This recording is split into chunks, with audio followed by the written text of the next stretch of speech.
자, 오늘 함께 은혜를 나누실 말씀은 여호와를 기뻐하라, 부제목을 분노의 시대를 사는 성도를 위한 말씀, 이렇게 잡았어요. 자, 여기 보시면 의외로 대통령에 당선된 트럼프의 선하는 모습인데, 때로는 분노한 모습으로, 때로는 힘에 찬 모습으로 이렇게 연설하는 모습이고, 이건 지금 어제 광화문 앞에 모인 시위대 모습이죠. 이 트럼프가 승리하리라는 것은 거의 예측을 못했던 하나의 사건 같은 일이죠. 도대체 왜 트럼프가 승리했는가? 힐러리 클린턴이 당선될 확률이 선거일 바로 적전에 90%가 넘었습니다. 근데 90%의 확률이 뒤집혀지는 것은 참 이례적인 일이죠. 그래서 트럼프가 당선이 확정될 때 무슨 얘기들을 했냐면, 이게 바로 숨겨졌던 백인들의 분노가 표출된 것이다, 이렇게들 많이 평가를 했어요. 그래서 여기 보니까 이건 선거 유세 중에 나온 그 모습인데, The silent majority, 입 다물고 있는 조용한 다수가 바로 stands with Trump, 트럼프 편에 서 있다, 이렇게 주장하는 피켓인데, 그 말 그대로 현실화됐습니다. 그러니까 많은 백인들이 입 다물고 있었지만, 그러나 그들이 트럼프를 지지했던 거예요. 트럼프가 도덕적으로 뛰어나거나 또는 알려진 업적, 민족을 이끌어갈 영웅이어서가 아니고, 많은, 여기 머저리티 했지만 백인들을 말합니다. 그 백인들이 지난 몇 년 동안 매우 상처를 입었어요. 그래서 그 분노가 돼가지고 그 분노가 폭발한 것이 바로 이 선거 결과다, 이렇게 보는 거죠. 도대체 무엇 때문에 그들이 분노를 했는가? 분노라는 것은 그 원인이 어디서 출발하냐면 좌절에서 출발한다 그래요. 그래서 좌절을 겪게 되면, 우리말로는 좌절이라고 번역했지만 쉽게 좀 설명하자면 현실과 자기가 꿈꾸는 것의 차이, 격차가 막 심하게 벌어짐, 그게 좌절이 된다고 합니다. 기대했던 것에 못 미치는 그러한 일들, 또는 기대하지 않았던, 바라지 않았던 그런 일들이 벌어질 때, 그때 그게 1차적으로 좌절이 되고, 그러고서 이제 그게 분노로 나간다 그러죠. 어찌됐든 9.11 테러를 겪으면서, 이게 2001년에 벌어졌죠. 많은 미국인들이 큰 상처를 입었어요. 좌절을 맛본 거예요. 그리고 또 최근에는 2008년에 금융위기를 겪으면서 많은 미국 사람들이 좌절을 했어요. 특별히 백인 중산층이 붕괴가 되다시피 했는데, 이게 이제 대표적인 증거 사진이에요. 세인트루이스의 한 경기장인데, 그 주변에 새로 진 아름다운 주택들이 있습니다. 백인 중산층들이 다 융자를 얻어서 이 집들을 사고, 그리고 젊음이 다해가도록 30년간 보통 융자를 물어내면서 살고 있죠. 그러니까 한 30에 집을 샀다면 60, 은퇴할 때까지 그 집값 물어내다 그러고 은퇴하는 그런 삶이었어요. 그런데 그 집값이 폭락을 하면서 그 융자금이 일종의 깡통주택이 돼가지고, 또 그것도 실직을 하니까 융자금을 못 내고 하니까 쫓겨났어요. 여기 텐트 치고 있는 게 실제로 백인들의 텐트촌이에요. 이건 텐트가 몇 개 없는 걸 찍은 거지만, 나와서 집 없이 텐트에서 사는 그런 현상이 전국에서 이렇게 진행이 됐어요. 그게 우리는 체험하지 못했으니까 전혀 피부에 와닿지 않지만, 미국 사람들은 이게 정말 큰 충격이었습니다. 근데 그 사람들이 이번에 이제 그동안의 불만을 폭발시켰다고 볼 수 있는 거죠.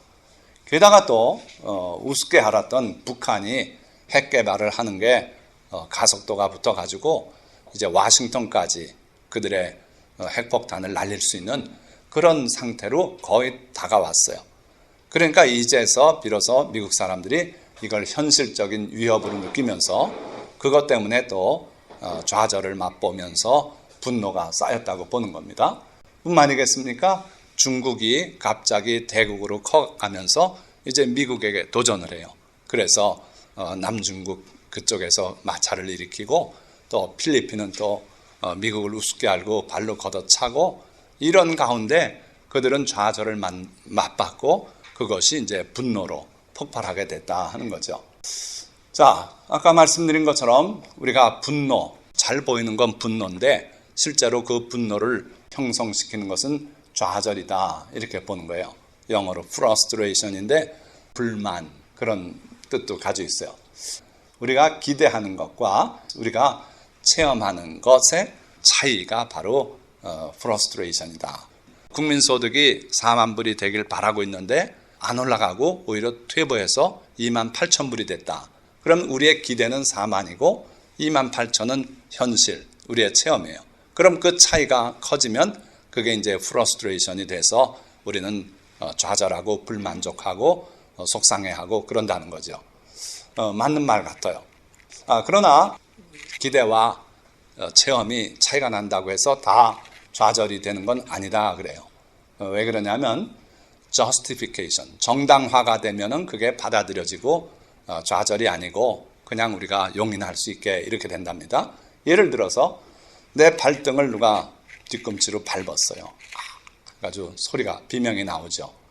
자, 이거는 내가 기대하는 거 아닙니다. 그런데 나는 그걸 체험했어요. 그러면 내 기대와 체험 사이에 괴리가 있으면서 거기서 우리가 프러스트레이션을 겪게 되는데 그게 정당화된다면 금방 잊혀지는 거예요. 그러니까 지하철에 사람이 막 밀려 타고 하니까 그때 발을 밟히면 이건 할 수 없다 해서 양해가 되고 justification이 돼가지고 그 프러스트레이션은 문제가 없답니다. 그런데 나 혼자 서 있는데 웬 시커먼 옷 입은 건장한 남자가 다가오더니 힘을 줘서 내 발을 밟았다면 이건 정당화되지 않지 않습니까? 그럴 때는 내가 좌절을 겪게 되고 그러니까 황당함을 겪게 되는 거죠. 그렇게 되면 이제 그 다음 뭐가 일어납니까? 분노가 일어난다 이거예요. 내 마음속에 분노가 발생해요. 자, 우리는 살아가면서 우리의 꿈꾸는 바와 생각하는 바와 실제로 체험하는 바가 차이가 늘 나게 돼 있죠. 그래서 분노 쪽으로 나아가는 경우들이 참 많습니다. 정당화되지 않기 때문에 받아들일 수 없어서 분노가 되죠. 그런데 그 분노가 나한테 피해를 입힌 사람을 향하면 그건 또 괜찮아요. 근데 때에 따라서는 그 사람이 너무 세 보이고 내가 덤볐단 오히려 얻어맞을 것 같고 하면은 그 사람에게 내가 분노를 쏟아붓지 못하고 그 사람을 향한 분노가 엉뚱하게도 유사한 다른 대상물을 찾아간다 그래요. 창세기 4장을 보면 인간 최초의 죄가 나와요. 그게 뭐냐 하면은 가인이 자기가 드린 제사가 하나님께 안 받아들여지니까 동생 아벨을 쳐 죽이죠. 아벨은 그 제사가 하나님께 상납이 됐어요. 그때 하나님께서 사실은 그 전에 오셔서 네 안색이 변하면 어찌미냐, 왜 너 울그락불그락하냐, 네가 바르게 살면 네 제사가 안 받아들여지겠느냐 하면서 하나님께서 가인의 제사를 안 받은 이유를 설명합니다. 그러면서 죄가 너를 잡으려고 내 집 문 앞에 엎드려 있다. 그러니까 죄를 이기거라. 그렇게 알려주셨어요. 그런데 결국은 가인이 동생 아벨을 들로 데려나가서 쳐 죽이지 않습니까? 그 과정을 보면은 가인은 분노했어요. 그 분노의 실제 대상은 하나님이에요. 왜 하나님이 내 재물을 안 받고 내 동생의 재물은 받고 그러십니까 하고 하나님을 향해서 그는 프러스트레이션을 느끼고 그리고 그게 정당화되지 않고 자기 나름대로 그래서 하나님께 분노를 했는데 하나님을 향해서는 어떻게 못하니까 재물이 받아들여진 자기 동생을 대상으로 삼아서 다른 대상물을 찾은 거예요. 그래가지고 그에게 분노를 하면서 동생을 미워하고 그리고 결국은 행동으로 나갔어요. 공격을 했어요. 그래서 죽이게 되죠. 그러니까 우리 마음속에 일어나는 이 제일 잘 보이는 건 분노인데 화를 내고 하는 그건데 그 바탕에는 좌절이 있었고 그게 정당화되지 않을 때 분노로 발전했고 또 그 분노가 다른 유사 대상물을 찾아서 공격으로 나타나는 경우가 참 많다 하는 거예요. 자, 우리 사회가 정당하지 못해서 우리가 속상할 때가 많이 있습니다. 그럴 때 우리가 내 기대와 또 실제 현실이 차이가 나는 그러한 프러스트레이션을 느끼게 되고 또 거기에 대해서 우리가 분노를 갖게 되고 그러고 이제 행동으로 나서는 그런 경우들이 있어요.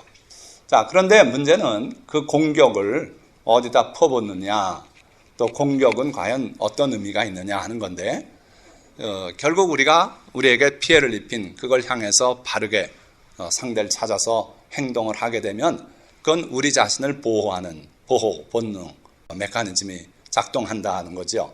자, 그런데 그 공격이 특정 개인을 향해서 공격을 퍼붓는 경우가 많다는 거예요. 그러니까 특정인을 공격을 해서 그 사람을 제거하고 그런 행동까지도 서슴지 않고 나가는 게 일반 대중의 심리예요.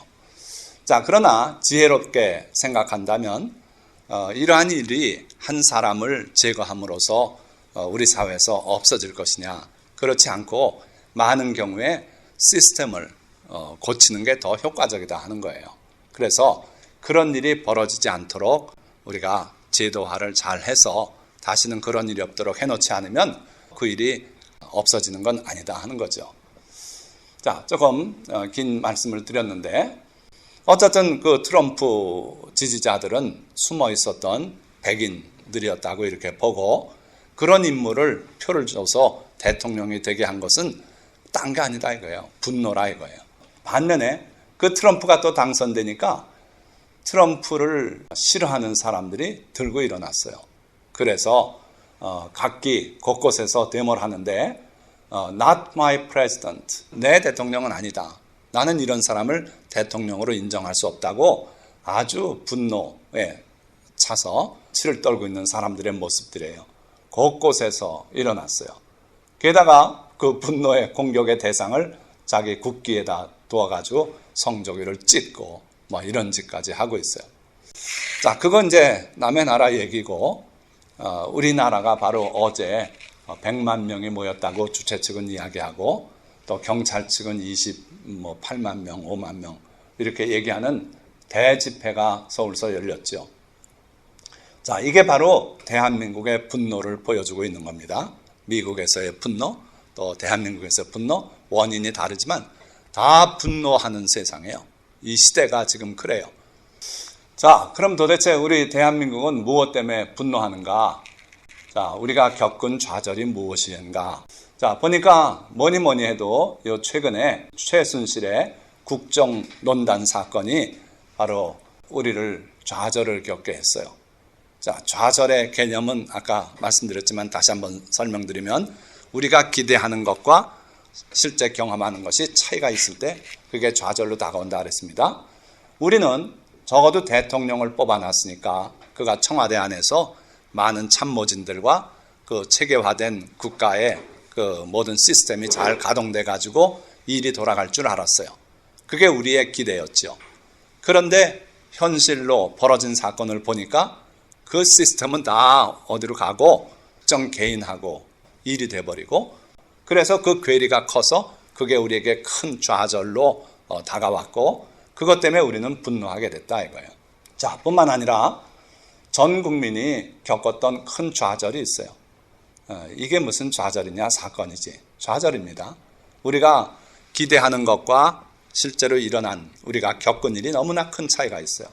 우리는 배가 이렇게 뒤집혀 있고 이렇다면 얼마든지 빨리 어떻게 들어가서 그들을 대거 구출해 줄 걸로 기대했어요.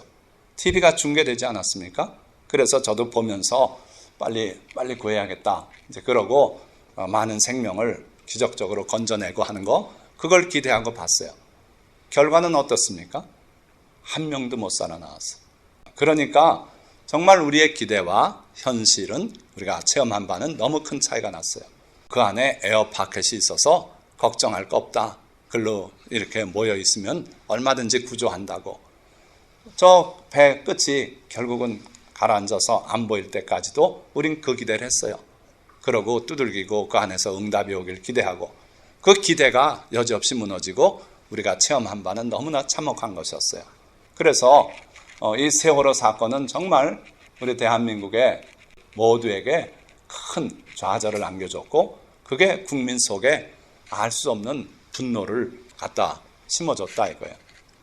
자, 북한의 핵 위협도 그렇지 않습니까? 우리는 뭘 기대했습니까? 그들도 양심이 있으니까 같은 민족끼리 그렇지 않겠지 하고 핵 포기를 기대했어요. 그런데 핵 포기를 합니까? 계속 개발해가지고 결국 그걸 가지고 우리를 위협하고 있는 거예요. 그러니까 북한의 핵 위협 역시 우리의 기대와 우리가 체험하고 있는 현실은 너무 차이가 났어요. 그래서 우리에게 또 큰 좌절을 가져다 주고 그게 분노를 가져다 준다 이거예요. 자, 우리 대한민국이 6.25 전후 이후에 계속 성장을 했어요. 온 세계가 놀라워하는 그러한 한강의 기적을 일으키면서 성장해 왔어요. 그런데 근련에 와서 장기 불황에 우리가 들어가지 않았습니까? 그럴 리가 있나 했는데 장기적인 불황 속에 빠졌어요.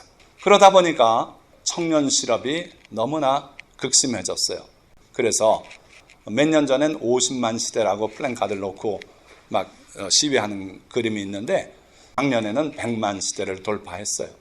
그래서 100만 명이 넘는 청소년들이 직업을 못 구해서 그러고 고생하고 있어요.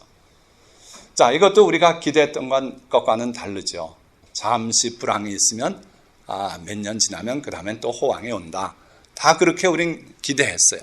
근데 그 기대와 다른 너무도 장기적으로 지속되는 끝이 안 보이는 불황을 우리가 체험하고 있기 때문에 거기서 프러스트레이션이 오고 분노가 쌓이게 됐다 이거예요. 또 불공정한 사회가 점점 심화되는 걸 우리는 봅니다. 이전에 빈부 차이 없지 않았죠. 그런데 그 빈부 차이가 자꾸 시간이 갈수록 더 벌어져요. 그래서 극심해지는 양극화 사회 속에서 그리고 불공정한 사회죠. 개천에서 용이 날 수 있는 기회가 있어야 그나마 견디고 이겨낼 수 있는데 그게 안 된다 이거예요. 그래서 금수저 물고 난 사람은 평생 그렇게 금수저로 살고 은수저 물은 사람 은수저로 살고 근데 우리는 흙수저다. 이런 시대가 됐다 이거예요.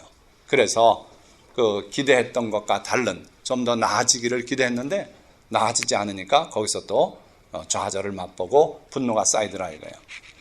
자, 오늘 시편에서 악인들을 말하고 있고 악인들의 형통을 얘기하고 있어요. 그러니까 우리 성도들이 기대할 때 악인은 망하고 의인은 잘되고 이러리라고 우린 기대해요. 그런데 그 기대 역시 그렇지 않다는 게 성경 말씀이에요. 그래서 우리가 기대하는 대로 되질 않고 악인들이 잘되는 것들이 있다. 그러니까 악인은 다 망한다고 생각했다면 그 기대와 현실은 달라서 거기서도 우리가 절망을 느끼고 그리고 분노가 쌓이게 된다 하는 거예요. 그래서 결국은 지난 몇 년 동안 수없이 이것저것 해서 쌓인 분노가 이번에 광화문에 폭발하는 거예요. 이게 그냥 단순히 이성적으로 그 최순실 또는 뭐 박근혜 대통령 그를 향해서만 외치는 것 같아도 실제로는 그동안에 쌓였던 분노가 분출을 못하고 있다. 이번 출구를 찾아서 이렇게 뿜어내고 있는 것뿐이에요. 거기 길거리에 나온 사람들을 방송에서 인터뷰를 몇 사람 하는 걸 봤어요. 예외가 없더라고요. 신기하게 화가 나서 나왔대요. 화가 나서. 분노해서. TV만 보고 있자니까 화가 나서 내가 왔다고. 어떤 분은 멀리서 온 분도 있고 그래요. 자, 그러니까 어제 이 시위 앞으로 또 계속 어떻게 될지 알 수 없어요. 그런데 어쨌든 분노의 분출 장면이 바로 이거예요. 자, 이게 이제 앞으로 어떻게 되는지 정말 나라가 이것 때문에 곤두박질 치고 또는 이걸 틈타서 무슨 안보에 균열이 생기고 어떤 일이 벌어질지 몰라요. 정말 불행한 쪽으로 대한민국이 갈 수도 있고 또는 잘 이겨내고 또 새로운 사회를 향해 갈 수도 있어요. 저는 지금 정치적인 의도를 가지고 오늘 설교하는 건 결코 아닙니다. 그러니까 이런 현상 속에서 우리가 어떤 태도를 취하는 게 옳으냐 하는 걸 말씀에 근거해서 보시자 하는 거예요. 자, 오늘 이제 시편 37편 유명한 다윗이 기록한 시예요. 물론 다윗이 쓴 시지만 하나님의 영감으로 그렇게 해서 하나님의 뜻을 전한 그러한 시편인 줄 믿습니다. 오늘 시대를 향한 말씀을 우리가 시편 37편에서 발견하고자 하는 거예요. 자, 첫째, 악을 행하는 자들 때문에 불평하지 말며 불의를 행하는 자들을 시기하지 말지어다. 이 세상에는 악인들도 있고 또 불의를 행하는 사람들이 있고, 그런데 그들을 불평하거나 그들의 하는 행동을 시기하지 말라, 이렇게 말씀하고 있어요. 자, 어쨌든 불평하지 말고 시기하지 말라인데, 그 시기한다는 말이 부러워한다는 의미예요. 그래서 보니까 저 사람 분명히 암에 등쳐먹고 사는 사람인데 외제차가 허유 멋있다, 아유 나도 저런 차 좀 타고 싶다, 막 이렇게 부러워하지 말라는 거예요. 그래서 그걸 갖다 시기라고 번역했고, 또 이제 73편에 가서는 그걸 질투라고 번역했는데 똑같은 단어인데 그렇게 번역을 달리해놨어요. 그러니까 어쨌든 바라보고 부러워하고 샘내고 나도 그러고 싶다고 이렇게 생각하지 말라는 거예요. 왜냐하면 그들은 현재는 잘 되지만 풀과 같이 속히 배임을 당할 것이며 푸른 채소같이 쇠잔할 것이미로다. 지금 잘 되지만 분명히 그들은 조만간에 망할 것이다 이거예요. 그 망할 사람 뭐하러 바라보고 부러워하냐 이거죠. 우리 성도들이 할 일은 여호와를 의뢰하고 선을 행하라. 하나님만 믿고 네가 바로 살고 하나님만 바라보고 저런 사람 때문에 불평하고 또는 부러워하지 않고 살면은 반드시 하나님께서 너를 복 내리실 것이다. 그걸 믿고 선을 행하라 이거예요. 그러니까 우리 성도들은 살아가면서 착한 일만 자꾸 하면 돼요. 하나님이 기뻐하실 선한 일만 자꾸 하면 돼요. 땅에 머무는 동안, 내가 평생 사는 동안, 그런 뜻이에요. 그의 성실을 먹을거리로 삼을지어다. 하나님의 성실하심, 변하지 않으심, 하나님의 진실됨, 하나님의 의로우심, 이걸 내 영적 양식으로 삼아라. 하나님만 묵상하고 하나님께서 살아계시고 심판하실 분이라는 걸 믿고 불평하지 말고 너는 착한 일을 하면 된다. 우리가 할 바는 그거다 이거예요. 여호와를 기뻐하라. 그가 내 마음의 소원을 내게 이루어 주시리로다. 하나님을 기뻐하고 세상 때문에 맨날 쭈그리고 인상 쓰지 말고 하나님이 살아계신과 하나님께서 내게 하실 수 있는 그 많은 일들을 상상하고 기뻐하라. 그러면 하나님께서 내 마음의 소원을 내게 이루어 주실 것이다. 내 길을 여호와께 맡기라. 그를 의지하면 그가 이루시고 내 의를 빛같이 나타내시며 내 공의를 정오의 빛같이 하시리로다. 내가 어떤 길을 가더라도, 그러니까 어떠한 과제를 놓고 있더라도 다 하나님께 아뢰고 하나님으로 인해서 기뻐하거라. 그를 의지하면 그가 이루시고 그리고 내 의를 빛같이 나타내시며 내 공의를 정오의 빛같이 하시리로다. 얼마나 좋습니까? 어떻게 살라고요? 불평하지 말고 세상에 돌아가는 것 때문에 자꾸 좌절하고 분노하지 말고 오직 하나님을 기뻐하면서 하나님께 내 모든 사정을 맡기고 그러고 살면은, 착한 행실을 하고 살면은 하나님께서 모든 것을 다 이루어 주시고 우리 마음의 소원도 이루어 주시고 그리고 우리의 의를 빛같이 나타내시고 공의를 정오의 빛같이 하시겠다. 이게 하나님의 약속이에요. 자, 그러시면서 여호와 앞에 잠잠하고 참고 기다리라. 너무 세상 보고서 속이 뒤집혀지고 분노하고 억울하고 불안해하지 말고 주님 안에서 잠잠하고 참고 기다려라.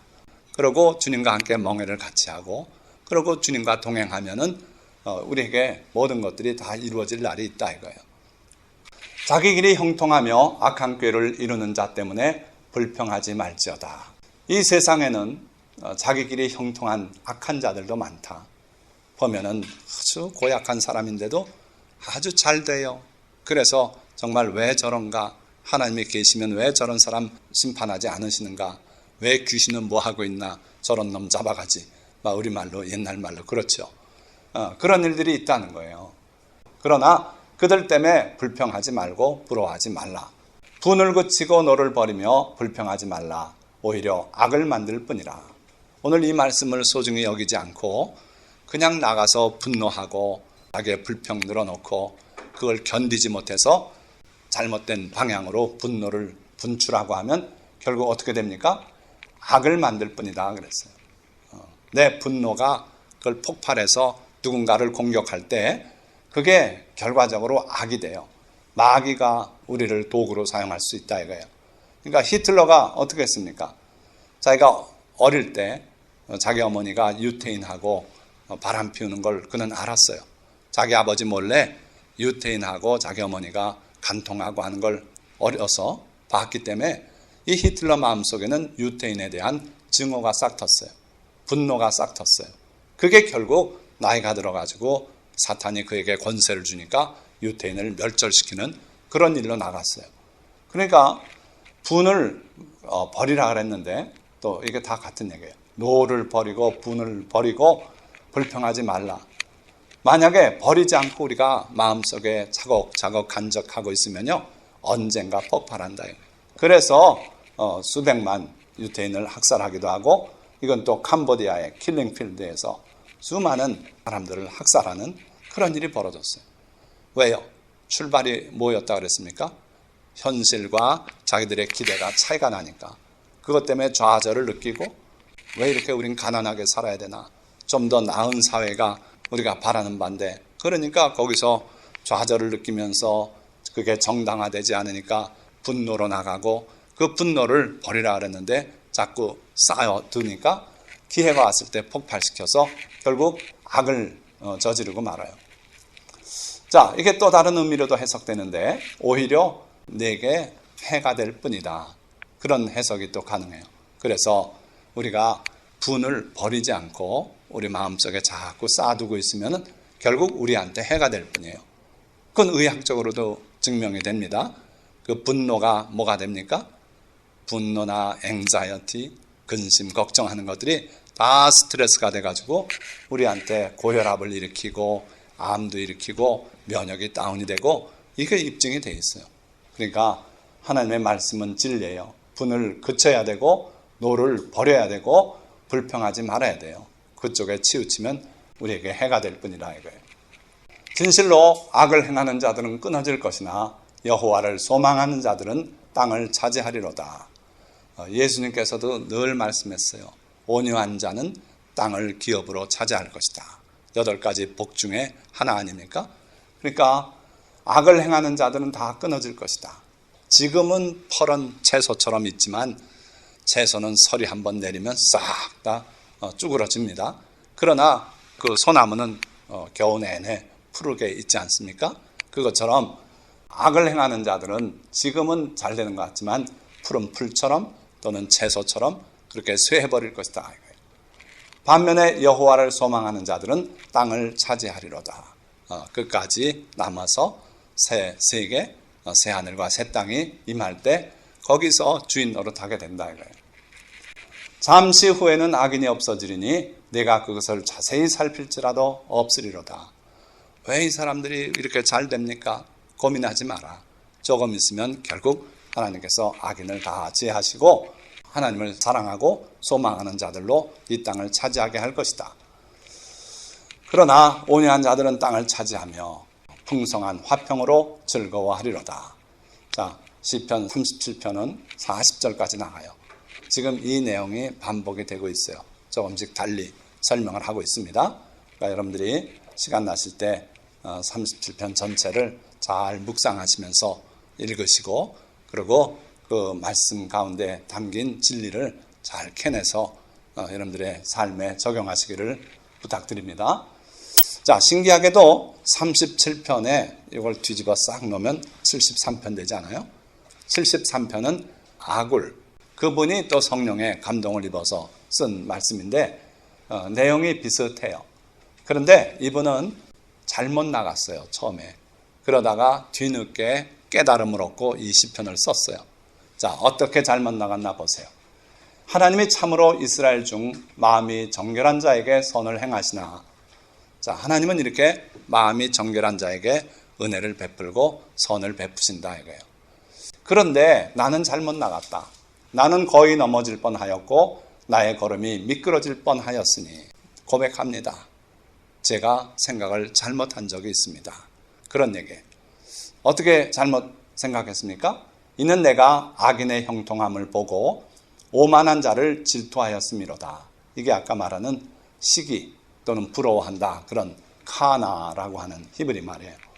그러니까 하나님은 분명히 마음이 정결한 자에게 선을 행하시는 분입니다. 이걸 전제로 놨어요. 그런데 나는 잘못 생각했었습니다.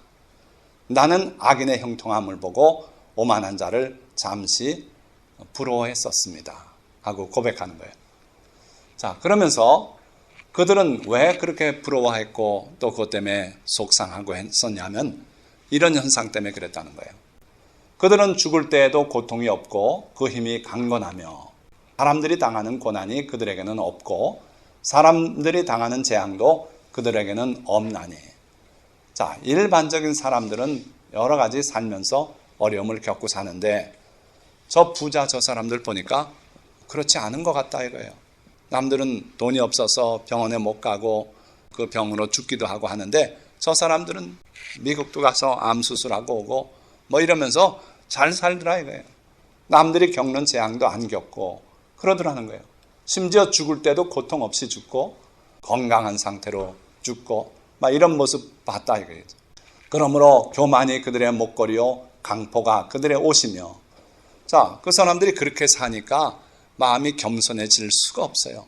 그래서 그들에게는 교만이 목걸이다. 그들의 상징이다. 다 교만하다. 그리고 강포하다. 힘없는 사람들 등쳐먹고 그러고 살고 있다. 살찜으로 그들의 눈이 솟아나며 그들의 소득은 마음의 소음보다 많으며 그들은 능욕하며 악하게 말하며 높은 데서 거만하게 말하며. 그들의 삶을 보니까 아주 뒤룩뒤룩 다른 쪄 가지고 눈이 다 솟아난대요. 참 아주 심한 표현을 쓴 거죠. 그들의 소득은 마음의 소음보다 많대요. 자, 그런데 그나마 좀 겸손하게 어려운 사람들한테 이렇게 도와주기도 하고 살면 좋은데 안 그렇더라 이거예요. 능욕하며 아주 교만해서 남을 우습게 하는 말을 툭툭 던지고요. 악하게 말하고 높은 데서 거만하게 말하며 자기 신분은 아주 높이 스스로 올려놓고 그렇게 살아요. 그들의 입은 하늘에 두고 그들의 혀는 땅에 두루 다니더다. 마귀와 같은 짓을 해요. 그들의 입은 하늘에 두고 있대요. 무슨 얘기입니까? 하늘에 계신 하나님을 향해서도 막 얘기해요. 그리고 그들의 혀는 땅에 두루 다니도다.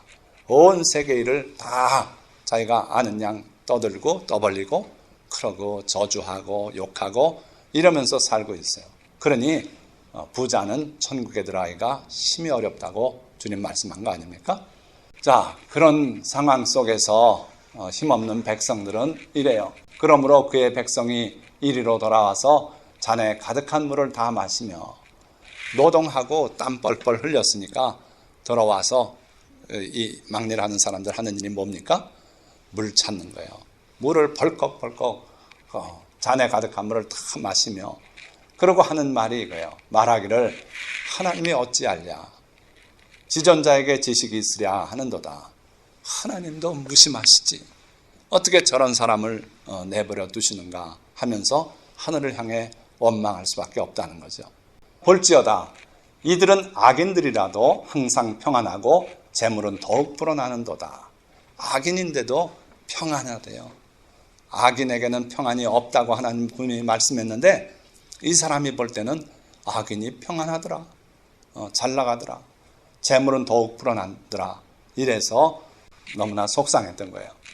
자, 그런데 이제 깨달음이 와요.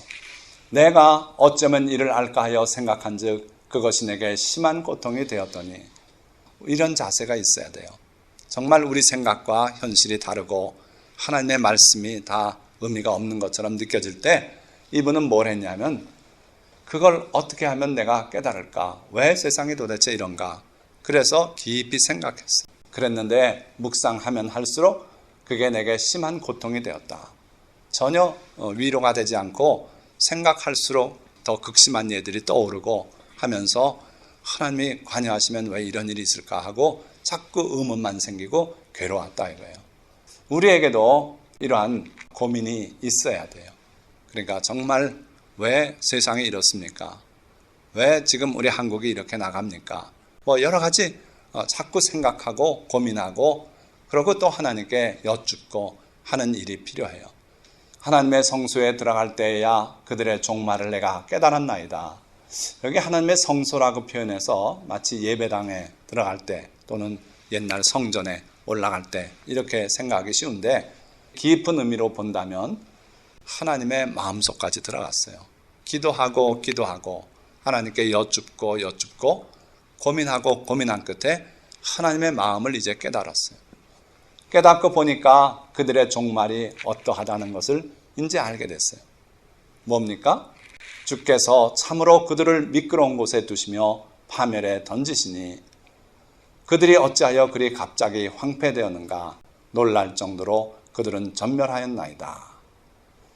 자, 내 눈으로는 그 사람들이 전혀 위험한 일도 당하지 않고 죽을 때까지도 편안히 죽고 하는 모습을 봤는데 알고 보니까 그게 거기서 끝나는 게 아니더라는 거예요. 그래서 하나님께서 그들을 미끄러운 곳에 두어서 미끄러져서 저 지옥 불구덩이로 내려가게 그렇게 하신다는 거예요. 그러고 지금은 잘 되는 것 같은데 어느 날 갑자기 다 드러나고 노출되고 황폐하게 되고 부끄러움을 당하고 이런 일이 있다는 거예요. 자, 오늘 우리 눈앞에 펼쳐지는 모습이 어떻습니까? 대통령의 그늘 밑에서 그렇게 잘 되고 남을 협박해서 회사도 빼앗고 막 이런 사람들이 어느 날 갑자기 결국 드러나요. 국민에게 죽을 죄를 졌습니다 하고 눈물을 흘리면서 잡혀가서 그러고 지금 감옥에 있지 않습니까? 한두 사람입니까? 여럿이 그래요. 그리고 외국까지 다 도망가서 거기 있으면 안전하리 하고 갔는데 결국 지 발로 들어와야 돼요. 그래서 또 잡혀가서 구속되고 고백하고 그런 일이 벌어져요. 물론 벌 받아야 될 사람이 다 벌 받는 건 아니에요. 살아있는 동안 정말 평안히 그 부정축제한 것을 누리고 또 세상을 떠나는 사람도 많아요. 그러나 거기서 끝난 게 아니라는 걸 여러분들 아시기 바라요. 그래서 죽음의 순간을 맞이하는 그 순간 육의 눈으로 보면 아이고 저 사람이 왜 평안히 죽는가. 그런데 하나님의 눈으로 하나님의 마음으로 들어가서 보면 그거 미끄러운데 미끄러져서 지금 저리 내려가고 있지 않냐. 정말 하나님의 심판이 두려운 겁니다. 그래서 예수님은 두려워할 자가 바로 하나님이시라 그랬어요. 몸만 죽이는 게 아니라 그 다음에 그 영혼을 지옥에 던져 넣는 그 하나님을 두려워하라 그랬어요. 우리는 그 2차전까지 볼 줄 알아야 돼요. 하나님의 성소에 들어가서 하나님께서 하시는 그 죽음 이후의 세계까지 볼 수 있어야 되고 또 이 세상에서도 그런 심판이 종종 살아있는 동안도 일어나는 걸 볼 줄 알아야 돼요. 자, 예수님께서 우리에게 당부하는 말씀이에요. 또 눈은 눈으로 이는 이로 갚으라 하였다는 것을 너희가 들었으나 나는 너희에게 이르노니 악한 자를 대적하지 말라. 누구든지 내 오른편 뺨을 치거든 왼편도 돌려대며 또 너를 고발하여 속옷을 가지고자 하는 자에게 겉옷까지도 가지게 하며 또 누구든지 너로 억지로 오리를 가게 하거든 그 사람과 심리를 동행하고 내게 구하는 자에게 주며 내게 꾸고자 하는 자에게 거절하지 말라. 자, 우리 주님의 이 말씀이 참 우리 삶을 때로는 불편하게 만들어요. 예수님의 말씀은 악한 자 자꾸 원망하고 다투고 그러지 말고 우리가 손해보는 것 같아도 이렇게 양보하고 억지로 오리를 가게 하면 심리까지 동행해주고 그리고 내 걸 뺏어가는 거죠. 속옷을 가지고자 하는 자는 겉옷까지도 내주고 이러면서 좀 짖는 듯한 삶이 결국 주님께서 우리와 더 함께 하시고 돌봐주시는 삶이 되지 않겠나 하는 거예요. 자, 말씀을 맺습니다. 우리가 사는 세상에는 선한 사람들의 속을 상하게 하고 좌절하게 하는 일들이 많이 일어나고 있어요. 그러나 주님은 그런 일들 때문에 또는 그런 사람들 때문에 분노하거나 또 악한 꾀를 이루는 사람들, 그 사람들을 부러워하지 말라고 주님은 말씀해요. 그들 때문에 속상해하고 좌절하거나 분노하는 일은 의를 이루기보다는 악을 가져올 뿐이기 때문이에요. 결국 그것 때문에 우리가 속상해서 분노하고 이렇게 되면은 결국 그게 우리에게 해가 될 뿐이에요. 정말 우리 건강 해치고 그리고 우리가 떨치고 나서서 뭔가 대적하는 일을 하게 되면 그게 마귀가 옳지 올감에 걸렸구나 하고 좋아할 뿐이에요. 그 결말은 악으로 나갈 것이기 때문에 그렇습니다. 우리는 이들을 심판하실 주님을 믿어야 해요.